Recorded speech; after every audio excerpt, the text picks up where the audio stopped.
Glória a Deus. Meus irmãos, esse texto de Lucas, capítulo 19, versos do 12 até o verso 27, traz uma parábola que nós chamamos de a parábola dos 10 servos e das 10 vinhas. Isto mesmo, os irmãos sabem que nós estamos estudando as parábolas de Jesus. As parábolas são histórias que Jesus contou, histórias naturais, histórias do dia a dia das pessoas, que tem como propósito enfatizar uma verdade de cunho espiritual. Jesus, para ensinar as coisas espirituais, ele as comparava com as coisas do dia a dia. Pois bem, a parábola de hoje, ou seja, a comparação de hoje, a história de hoje, é a história de um homem nobre, que saiu para conquistar uma terra. Os irmãos sabem que os povos antigos, eles viviam muito de guerras. Os povos antigos, eles viviam muito de batalha, de conquistar terras. E a história de hoje conta a história de um homem.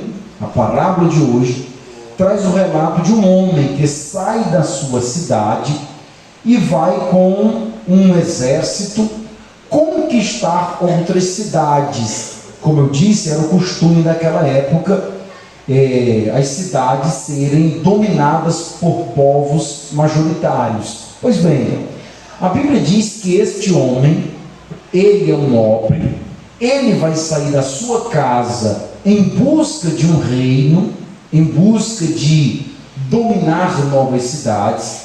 Mas esse homem, ele tem um dinheiro, e esse dinheiro que ele tem, ele não quer levar consigo para a guerra. Ele não vai levar o seu dinheiro para a guerra, e nem quer deixar o dinheiro no banco, nem muito menos ele quer deixar o dinheiro em casa, porque pode ser que alguém aproveite da sua ausência e roube a sua casa. Então o que é que ele faz? Este homem, ele, pelo texto aqui, ele tem 100 milhas. Milhas é uma moeda grega. Então ele tem 100 dinheiros, muito precioso, e ele chama 10 cidadãos, chama 10 pessoas, e deixa 10 dinheiro com cada uma delas. Cada um dos seus amigos vai ficar com 10 dinheiro.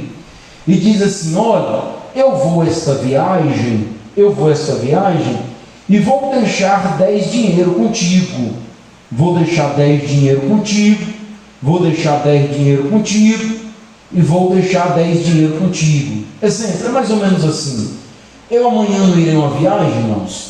Vou viajar amanhã. Imagine que eu vou para esta viagem e deixo um dinheiro aqui para o irmão Adinaldo negociar. O irmão Adinaldo negocia com esse dinheiro, o irmão Max negocia com esse dinheiro, Levi negocia com esse dinheiro. Então este homem vai a esta viagem, conquistar estas terras, e deixa o seu dinheiro repartido com 10 amigos. E assim que este homem sai, assim que ele sai em batalha, ele recebe uns avisos. De quem? Dos seus concidadãos, que mandam um recado para ele dizendo que, olha, o senhor errou em ter deixado dinheiro com o irmão Adinaldo, ter deixado dinheiro com Levi, não era para ter deixado esse, nós não vamos aceitar, não era para ter deixado. E aí o nobre, ele não dá ouvido aos que estão se queixando, pelo contrário, ele vai, e ele é muito bem sucedido na guerra, ao ponto de que, terminando a guerra, ele conquista muitas cidades e ele retorna para a sua cidade. Quando ele retorna para a sua cidade, ele procura aqueles 10 amigos que ele deixou o dinheiro. O primeiro amigo que ele procura, ele diz: cadê os meus 10 dinheiros que eu deixei contigo? Ele diz: muito bem, negociei, e os teus 10 dinheiro veio mais 10. Muito bem, servo bom e fiel. Pois como tu foste bom, fiel, cuidando do meu dinheiro, das cidades que eu conquistei, eu vou dar 10 cidades para tu reinar sobre ela. E o servo se alegra. Procura o segundo, disse: cadê os 10 dinheiro que eu deixei contigo? Ele diz assim: ora, Senhor, com aqueles 10 eu ganhei mais 5. E ele diz a mesma coisa: muito bem, servo bom e fiel, como tu foste bom cuidando das coisas aqui, desse dinheirinho, das cidades que eu ganhei, eu vou levar tu para governar em 5 cidades. Cadê o terceiro? Aí o terceiro chegou com um lençozinho na mão e tinha as 10 moedas enroladas num lenço. E diz assim: ora, meu Senhor, está aqui o teu dinheiro no mesmo lençozinho, guardei aqui, está aqui teu dinheirinho, está aqui de volta, não mexi em nada, porque eu sabia que tu eras rigoroso, que tu colhe onde tu não planta. Eu sei que tu é cruel, longe de mim mexer no teu dinheiro, pois está aqui o teu dinheiro todinho de volta, está aqui teu dinheiro, toma do mesmo jeito. E o Senhor se irritou com o terceiro e disse: ora, rapaz, por que tu não deixaste este dinheiro pelo menos no banco, para render pelo menos um jurozinho?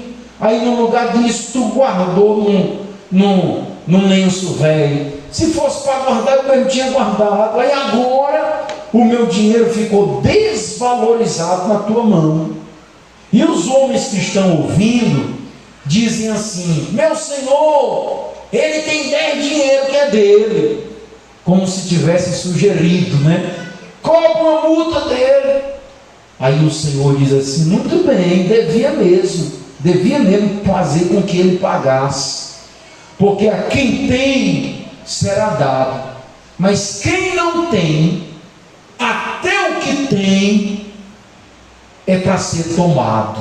Ele está dizendo assim: quem lucrou, quem avançou, quem multiplicou, eu vou dar mais.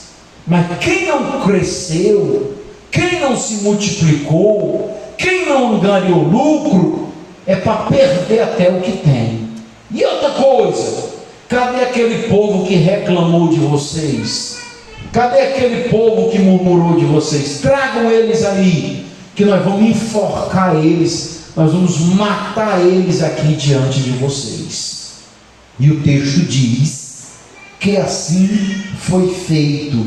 Aqueles que se levantaram contra, aqueles que reclamaram, aqueles que se opuseram, terminaram mortos. E a pergunta dessa noite é: pastor, o que é que a gente pode aprender com esse texto? Pois bem, o versículo 12 diz assim, disse, pois, certo homem nobre partiu para uma terra remota, a fim de tomar para si um reino. Repita comigo, diga assim, expandiu o seu reino. Expandiu o seu reino.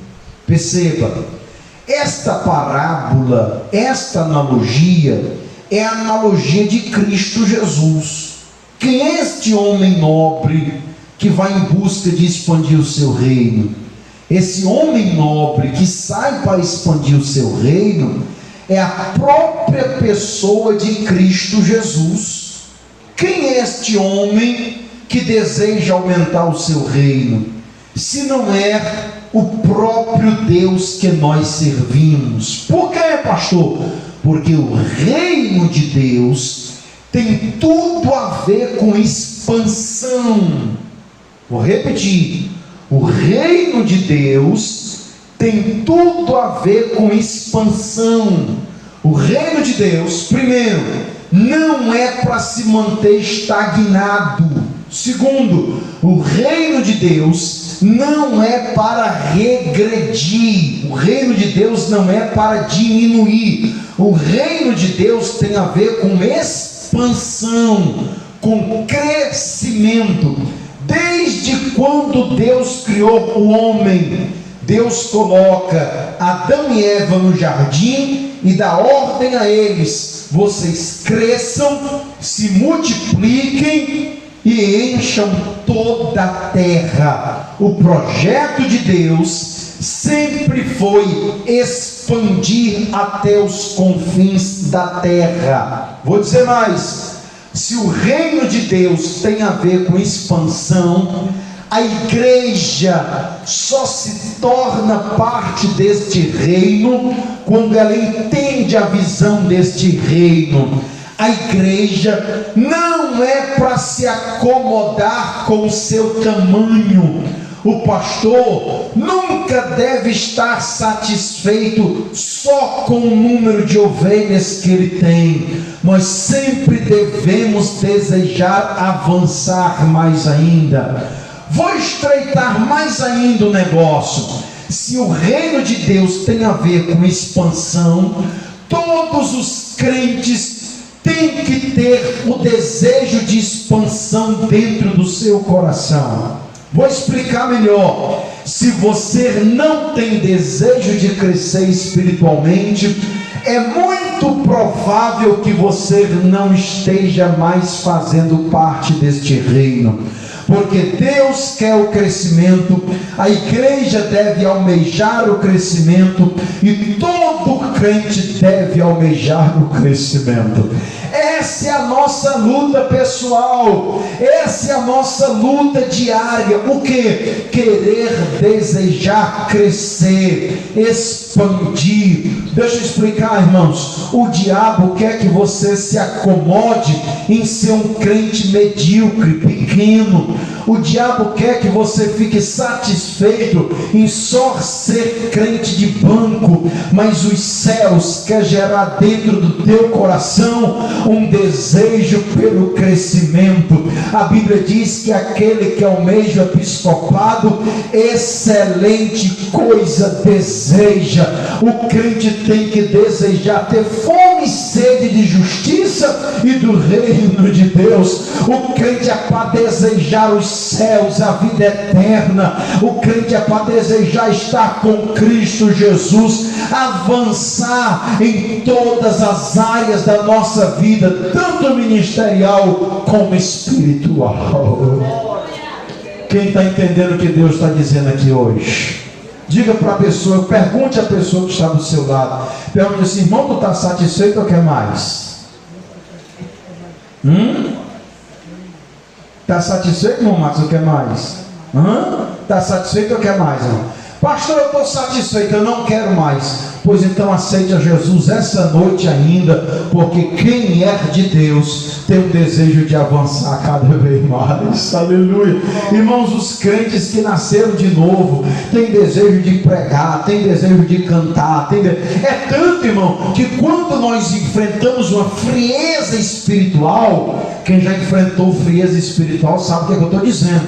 A gente não quer mais nada, quer deixar de fazer o que está fazendo, mas quando o fervor de Deus nos alcança, o desejo de servir a Deus é visitado por cada um de nós. Quem está entendendo o que Deus está dizendo, diga amém. Vamos para o verso de número 13. Verso de número 13. Toda a igreja falando bem forte no 2. 2. Chamando 10 servos seus, deu-lhes 10 minas e disse-lhes: negociai até que eu venha. Repita comigo, diga assim, condições. Isso mesmo. Olha, nosso Deus, Ele não é injusto. Deus jamais, essa aqui é uma resposta de Deus para ti. O nosso Deus jamais nos daria uma missão sem nos dar condição de exercer sua missão. Perceba, Ele chama 10 homens e Ele dá a cada um desses homens, Ele dá 10 minas. Ou seja, uma mina é uma moeda grega que equivale a 100 dracmas. Uma dracma é um dia de trabalho. Então, se ele dá uma mina vale 100 dias de trabalho, ele está dando 1000 dias de trabalho. Ele está dando as condições. É como se ele estivesse dizendo: vá trabalhar para mim, e está aqui as condições para você trabalhar para mim. Aleluia. Quem está entendendo o que é que Deus quer dizer aqui essa noite? Deus nos chama para a sua obra, e todos os recursos necessários para executar a chamada de Deus está à nossa disposição. A Bíblia diz que Deus tem coroado a sua igreja com dons e com talentos. Aleluia. Vou repetir: Deus jamais nos daria uma missão sem nos dar a condição de exercer essa missão que Ele tem nos outorgado. Agora, o problema, meus irmãos, é porque nem sempre nós nos dirigimos a Ele para buscar os recursos necessários para exercer esta missão.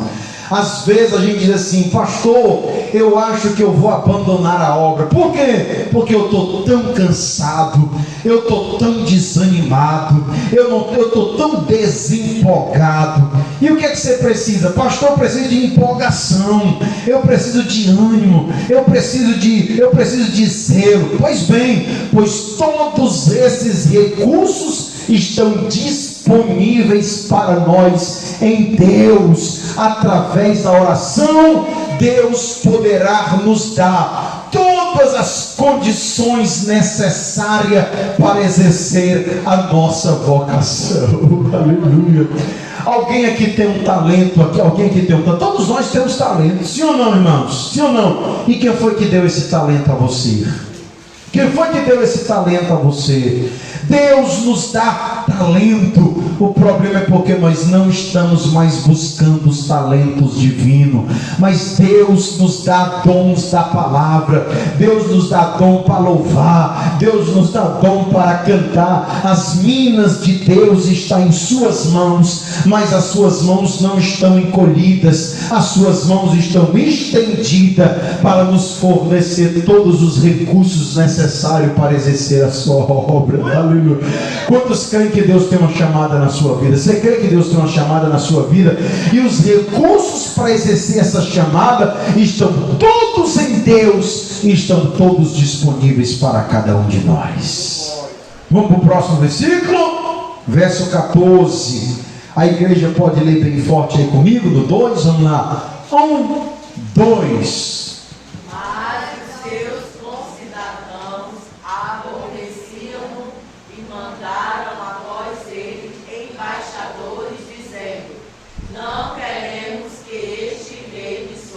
Ora, meus irmãos, escute.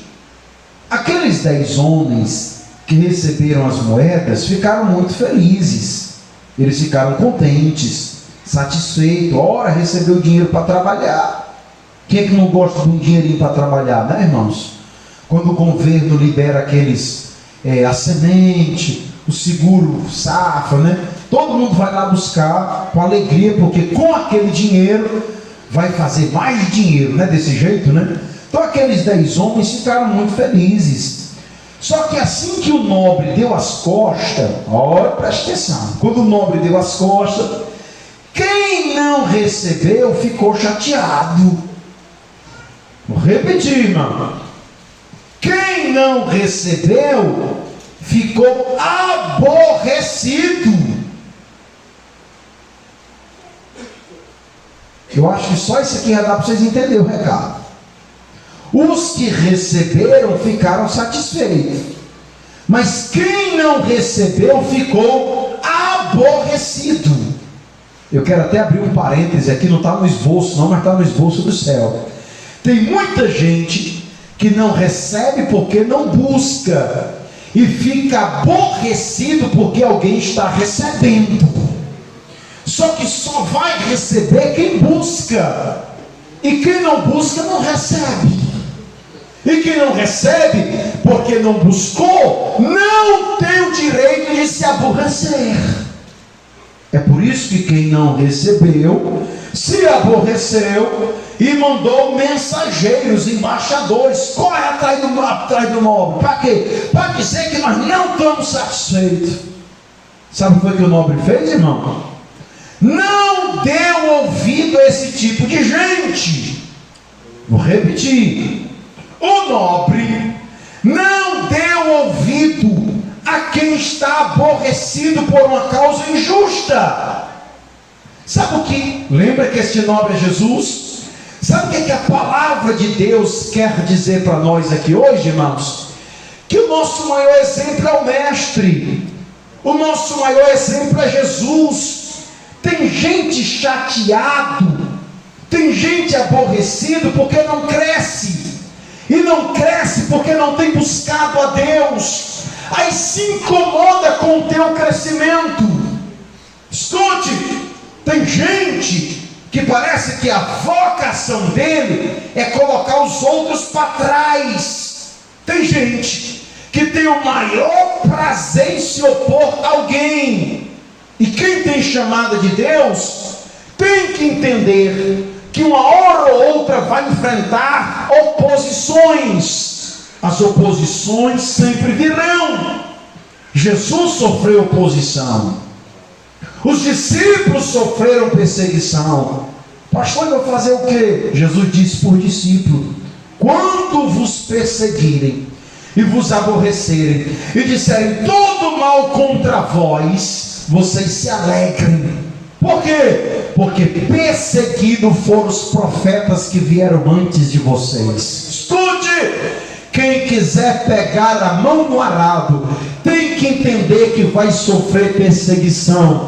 Vão querer jogar pedrada, vão querer se levantar contra, vão querer dizer que você não está fazendo bem feito, vão dizer que você não merece estar aí, que você não era para ter recebido essa oportunidade, que você não merece esse cargozinho. Mas estas pessoas não passam de carroça seca, terra seca, gente que não tem comunhão com Deus, que não busca Deus e se incomoda das pessoas que Deus está usando. Aleluia.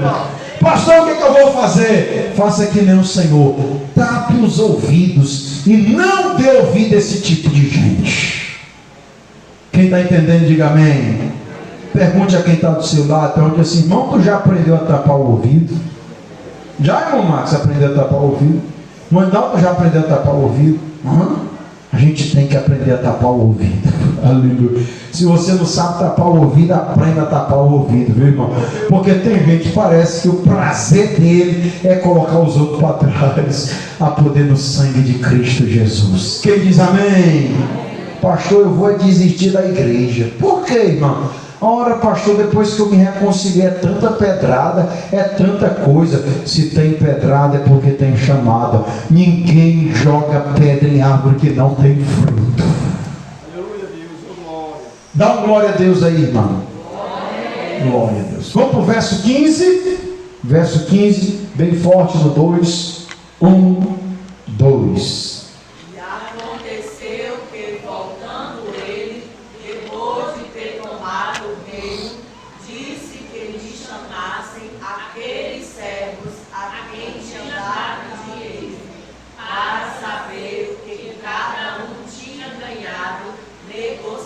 Muito bem, meus irmãos, preste atenção no que o texto está dizendo. O texto está dizendo assim: aconteceu ele, depois que conquistou o reino, ele voltou, né? Voltando ele, depois que conquistou o reino, ele voltou.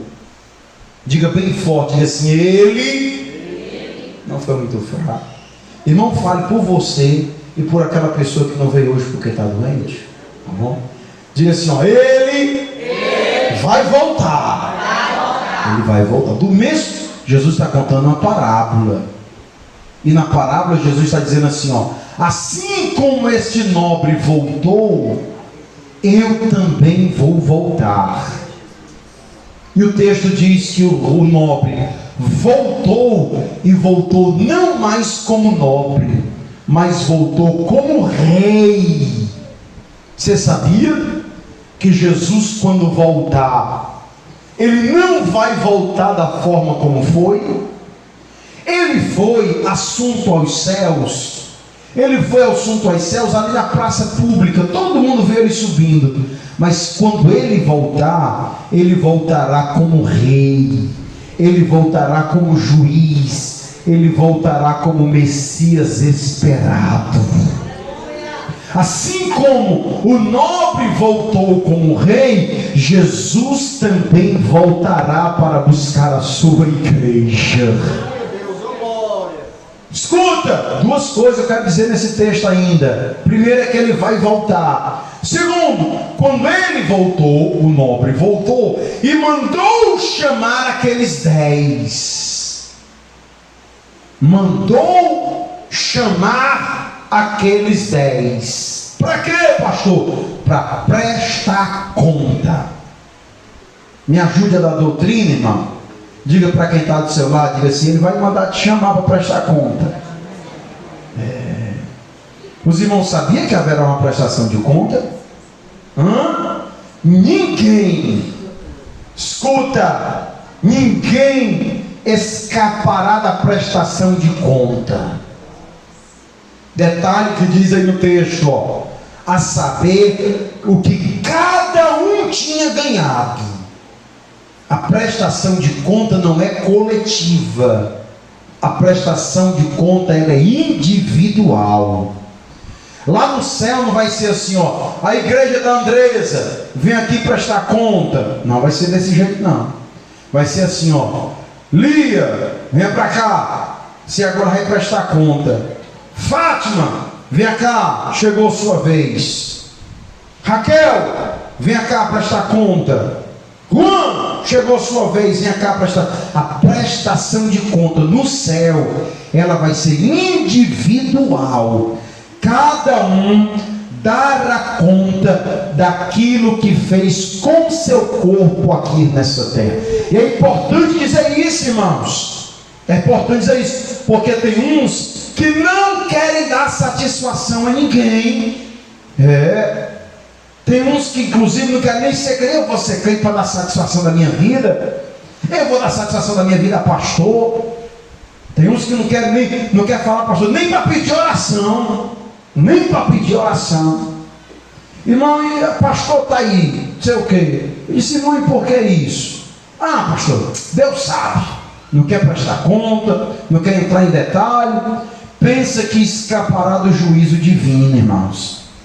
Por isso que João Batista pregando diz assim, raça de víbora, quem foi que ensinou a vocês, dizendo que vocês escaparão da ira vindoura? Olha, irmão, ou passará pelo tribunal de Cristo, ou passará pelo trono branco, mas todos nós um dia compareceremos para prestar conta dos nossos feitos. Quem está entendendo o que Deus está dizendo aqui hoje, diga amém. Oh, glória a Jesus. Quem está trabalhando para Jesus está despreocupado, está satisfeito, né? Porque quem está trabalhando para Jesus vai passar pelo tribunal de Cristo. Para quê? Para receber a recompensa. Agora, quem está em falta não passa pelo tribunal de Cristo. O seu encontro é lá no final, no trono branco, só para receber a sentença final. Mas para nós está reservada a graça de Deus. Quem crê que está reservada a graça de Deus, diga amém. Oh, glória a Deus. Vamos para o próximo versículo. Vamos ver como foi essa prestação de conta. Verso 16, todos juntos, bem bonito, no 2. 1, 2. Veio o primeiro dizendo, Senhor, a tua mina rendeu 10.000. O que foi que ele disse, irmão? Senhor, ao quê? De quem era a mina? De quem era a mina? De quem é o dinheiro? De quem é o dom? De quem é o talento? De quem é as condições? Sabe qual é o nome disso aqui? É mordomia. Ele chegou e disse, Senhor, está aqui o teu dinheiro. Enquanto tu não estava aqui, eu estava tomando de conta. Mas eu sempre tomei de conta, sabendo que não era meu, que tudo pertencia a ti. Aleluia. Quantos entendem que tudo que nós temos é de Deus? E que nós estamos só administrando as coisas de Deus. Pois bem, vamos para frente. Verso 17. Todos juntos. 1, 2. E ele disse,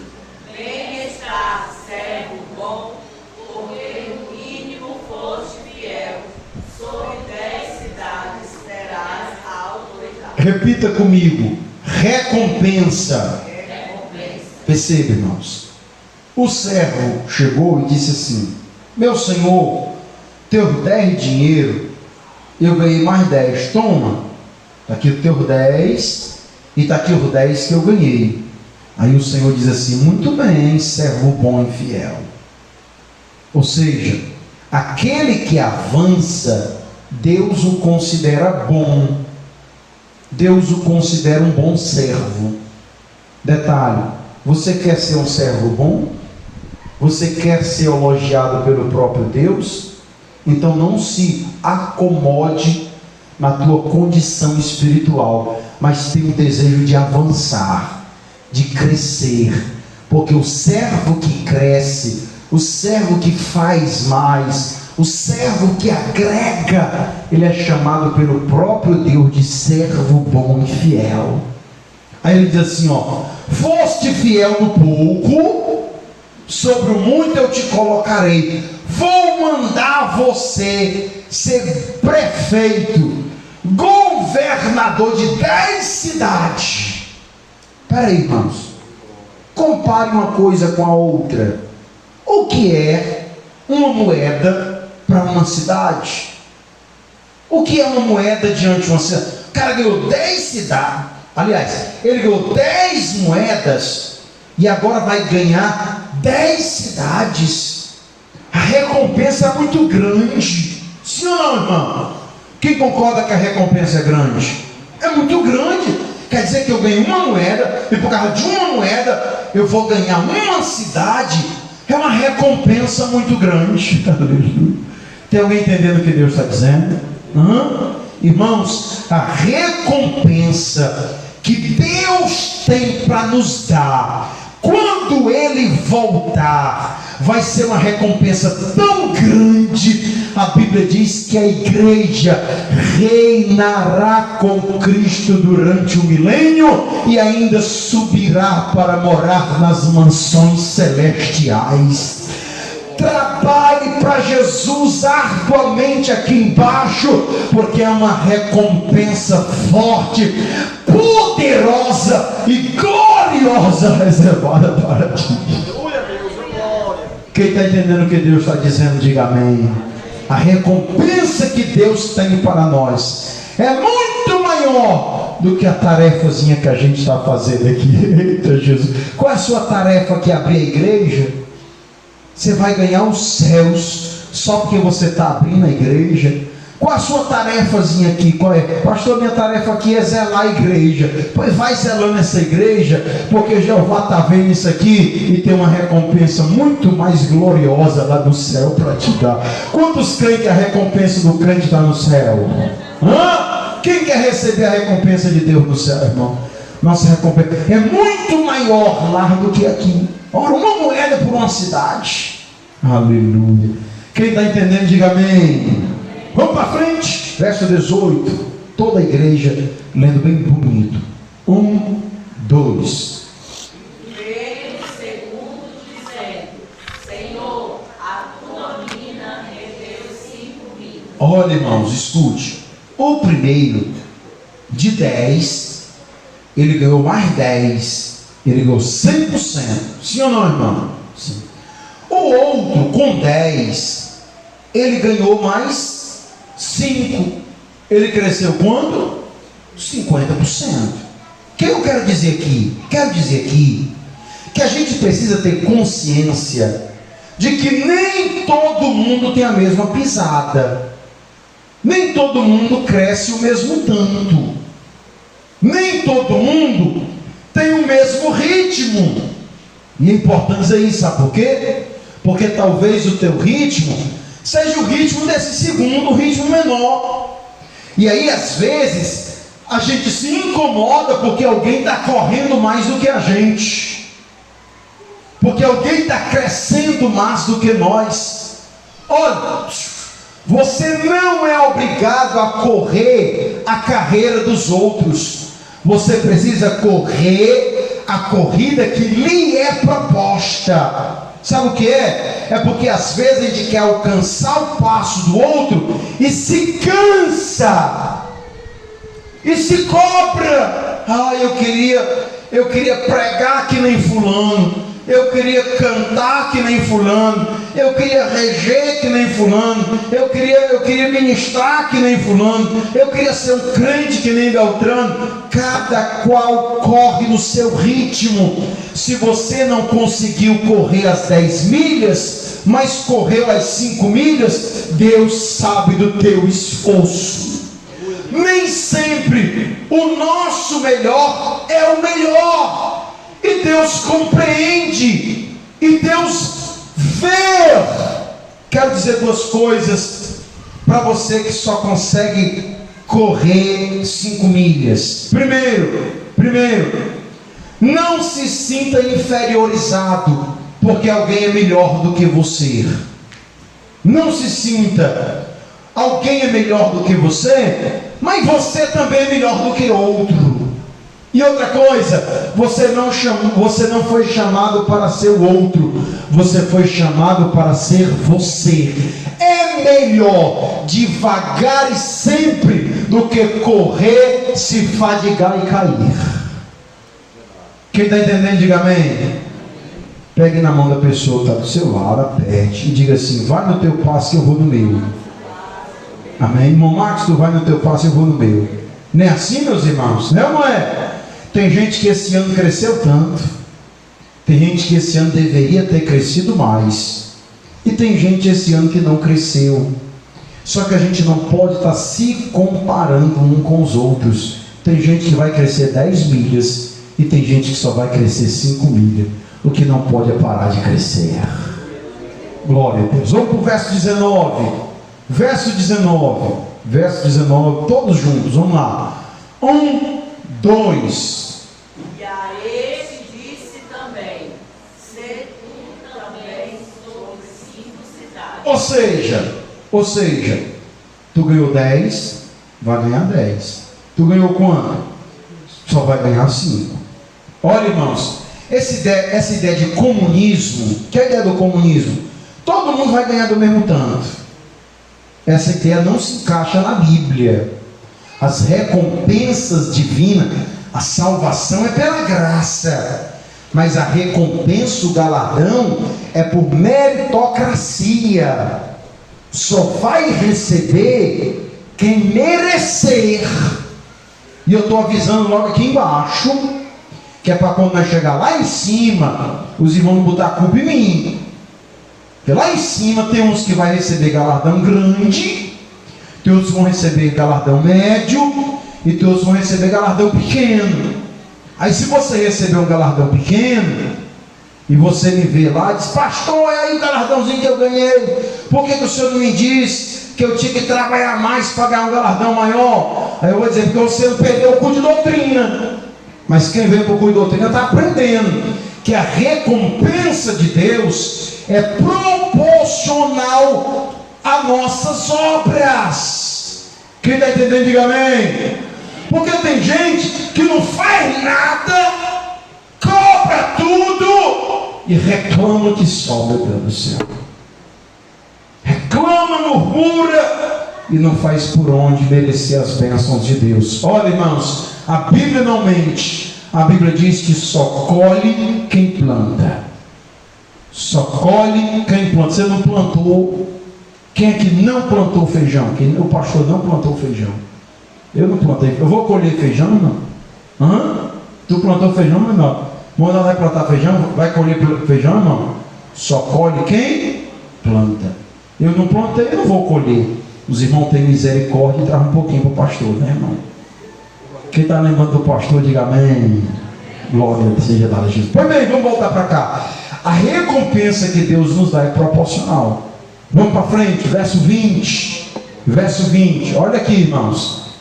Veio outro servo dizendo: Senhor, aqui está a tua mina. Eu guardei ela num lençol. Guardou aonde, irmão? Num lenço, né? A tradução de lençol. Ele pegou um lenço, enrolou a moeda e guardou o primeiro. Não era para ele ter guardado num lenço. Sabe o que é isso aqui? É descaso. Descaso.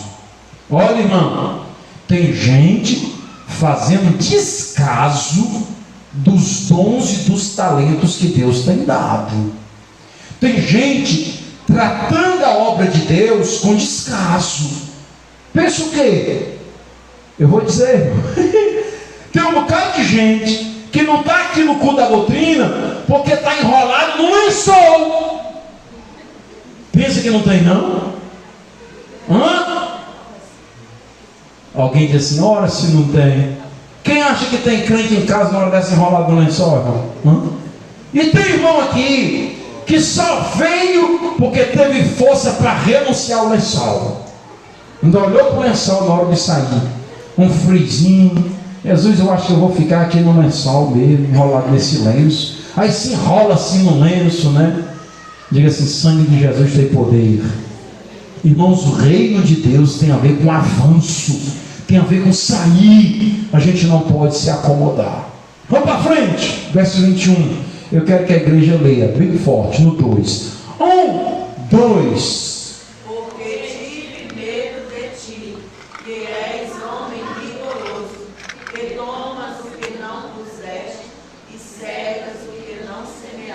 Eu dei uma vez uma palavra para um culto de obreiro. E eu usei esses 3 homens como 3 tipos de obreiro. E eu disse que esse obreiro aqui, irmão, ele é o intelectual sem obras.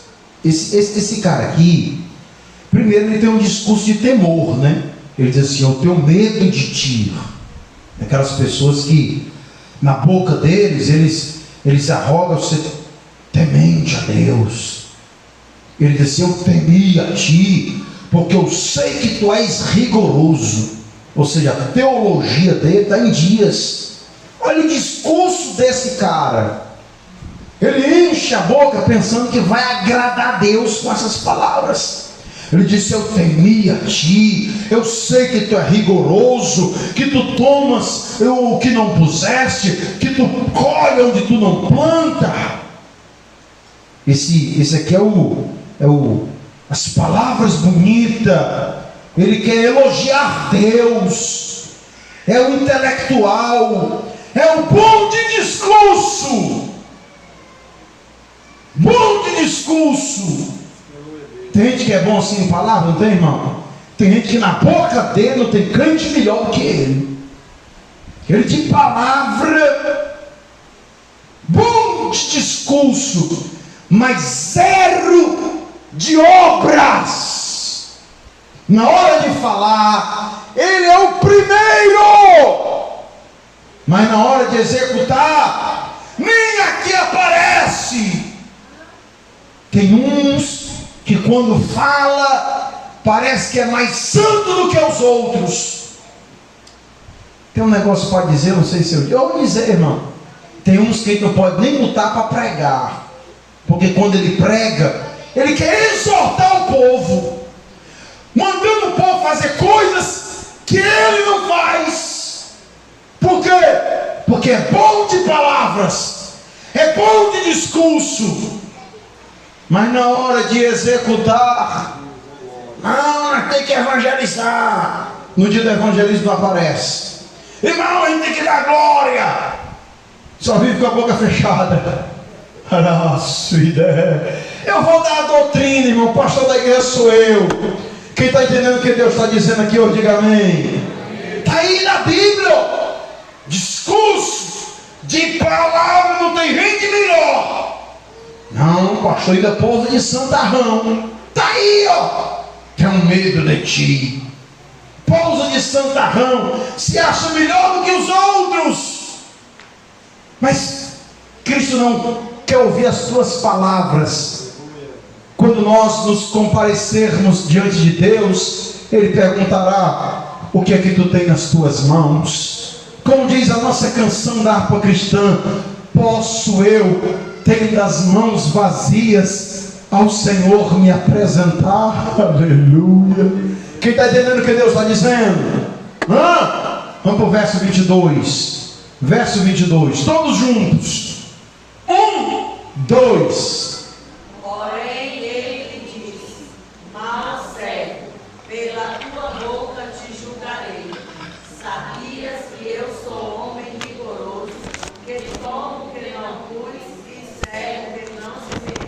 Olha, irmãos, se tem uma coisa perigosa, são as palavras.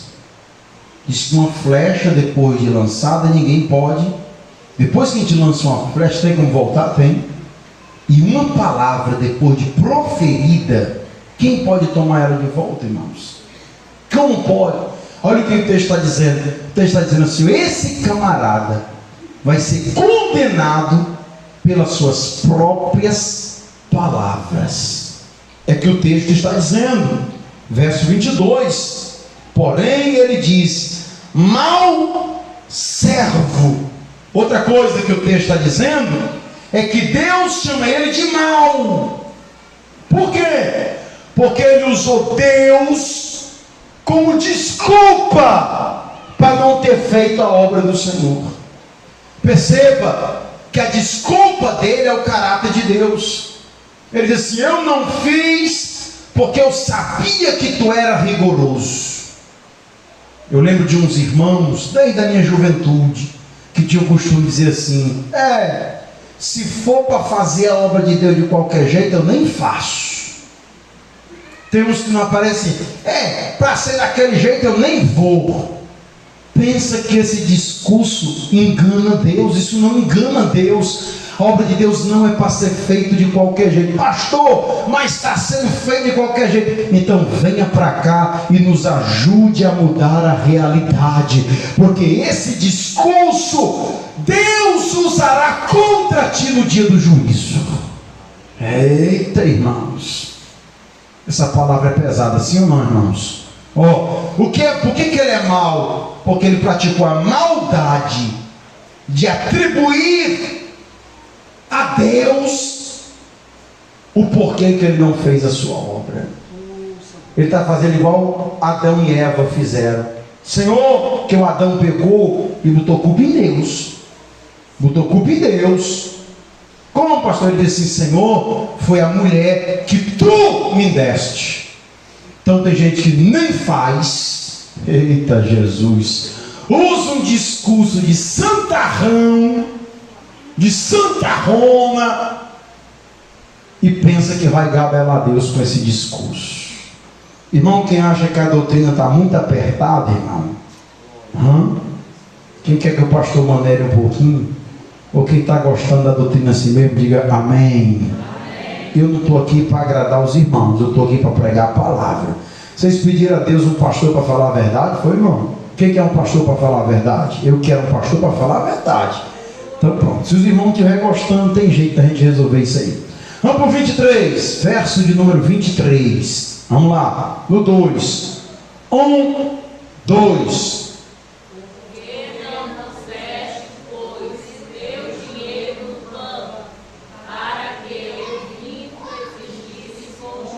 Ora, irmãos, sabe o que o Senhor está dizendo? O Senhor está dizendo assim: homem, eu passei esse tempo todo, tu ficou com o meu dinheiro, e tu não acrescentou nem o natural, tu não acrescentou na dica de nada.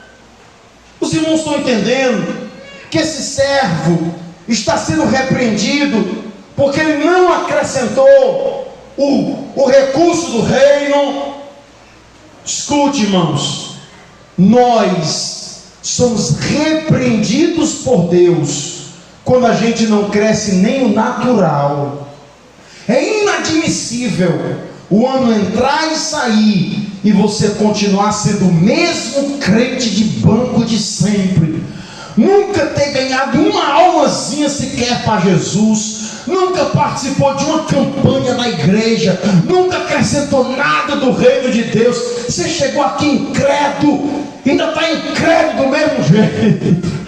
Eita Jesus, quantos querem a graça de Deus para crescer espiritualmente? Diga assim: eu vou crescer em nome de Jesus. Vamos crescer em nome de Jesus. 24, verso 24, vamos lá. E disse aos que estavam com ele: tirai-lhe a mina e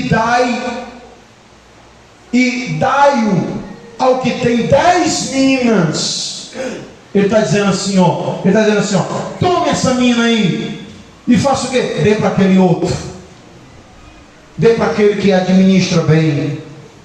Mas se ele já tem 10, ganhou 10, e agora vai receber mais 10, vai ser 30, ainda tem mais 10 cidades. Irmãos, por que essa pessoa está sufocada de tarefa? Sabe por que essa pessoa está sufocada de tarefa? Porque tem gente negligenciando a obra. O problema do sufoco de muitos crentes é porque não tem com quem reparta. E ainda tem uns que reclamam: pastor, por que o senhor deu tanto cargo para o fulano? Pastor, por que o Beltrano está fazendo tanta coisa? Pastor, por que o Beltrano... Irmãos, o problema de quem está sufocado é gente que está sem fazer nada. Detalhe: toma desse e dá para aquele. Você sabia que Deus toma dons? Você sabia que Deus toma talento? Por que fulano profetizava e não profetiza mais?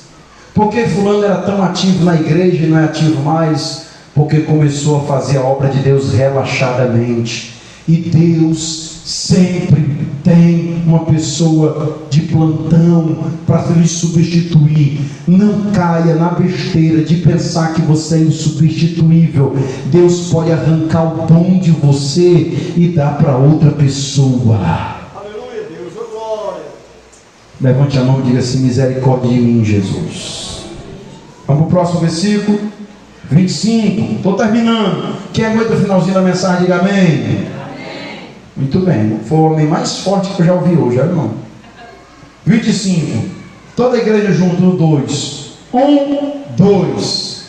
Disseram eles: Senhor, ele tem 10 minas. Ou seja, os outros que viram, disse assim: Senhor, esse homem está te devendo. Ele tem 10 minas. As pessoas estão sugerindo, porque é senso comum. Quem não faz a obra de Deus acaba pagando um preço. Ixi, aqui não dá para dar glória a Deus, não. Quem negligencia a obra de Deus acaba pagando preço, perdendo até o que tinha.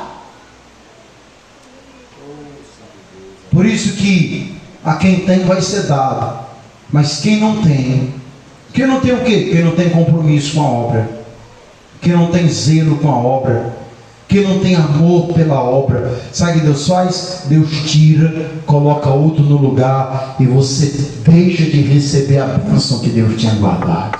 Aleluia, Deus, ô glória. Bota o próximo versículo aí. Eu tenho um negócio forte para dizer, irmãos.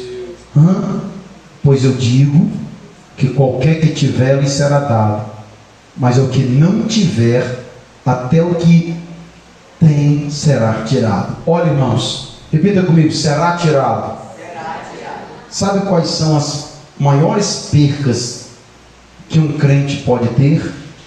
Não é Deus tirar o que a gente tem, não, porque Deus não é o cão. O Satanás, irmão, ele está com a mão e toma com a outra. Deus não tem prazer em tomar o que Ele deu, e principalmente o que Ele deu por um mérito nosso. Não, Deus não tem prazer em tirar as bênçãos de nós. Pastor, e qual é a maior perca? É quando Deus retém a sua bênção sobre nós. Ou seja, é quando a gente perde aquilo que Deus tinha para nos dar. É quando a gente deixa de receber o que Deus tinha guardado para liberar sobre as nossas vidas. Eu não tenho medo, irmão, de perder o que eu já tenho, porque o que eu já tenho, eu já me alegrei, e eu sei que Deus não vai tomar. Eu tenho medo de perder o que Ele tem reservado para mim. Quem é que entende que Deus tem bênção reservada para você? Você crê que Deus tem coisas maiores reservadas para ti?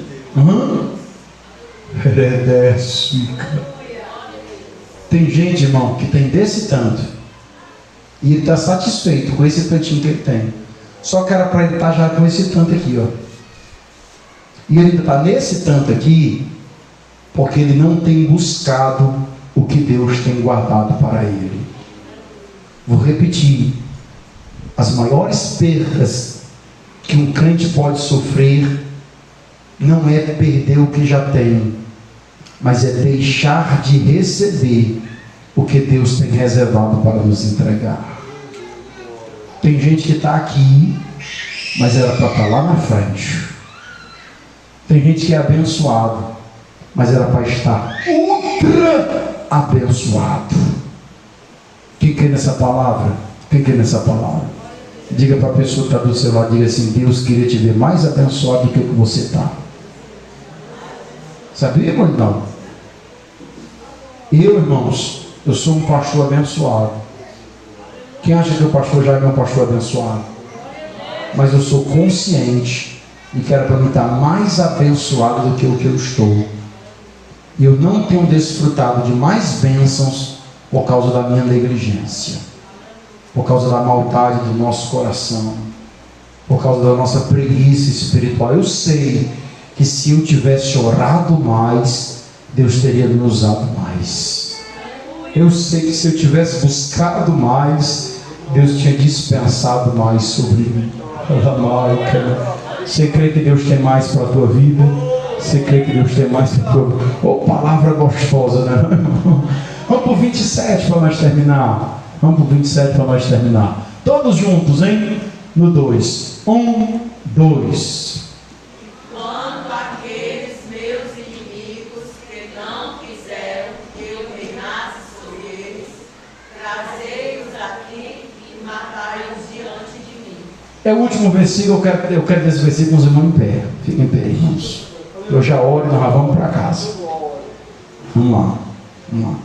Lembra que, olha só, palavra rima para a tua vida.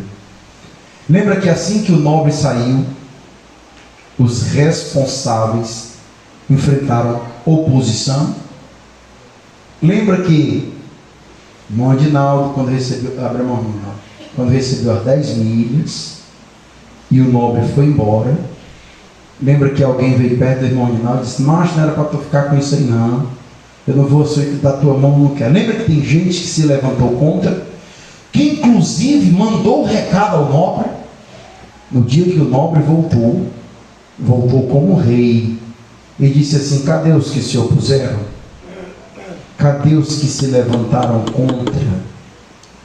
Cadê os inimigos da minha obra? Cadê aqueles que não concordaram? Estão ali, Senhor, pois traga tudo isso para cá, porque eles serão eliminados. Sabe o que é que o texto está nos dizendo? Sabe o que Deus está nos dizendo? Não se preocupe, porque diante do Supremo Juiz, aqueles que se levantaram contra ti, ou que levantaram calúnia, ou que tentaram te desanimar, serão exterminados pelo juízo eterno de Deus. Deus disse a Davi assim: Davi, eu vou preparar uma mesa para ti perante os teus inimigos, eles não subsistirão ao juízo divino. Essa palavra é para você que está enfrentando perseguição. Essa palavra é para você que tem enfrentado um dilema, uma dificuldade para fazer a obra de Deus, porque alguém entende que você não era para estar aí. Essa palavra é para você que tem alguém que lhe persegue, como é que diz lá no começo, hein? Versículo 3, que se aborrece.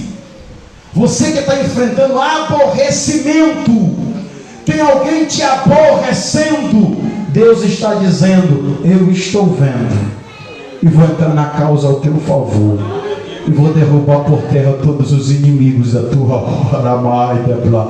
Quem recebe essa palavra com alegria? Vamos dar uma salva de palmas para Jesus.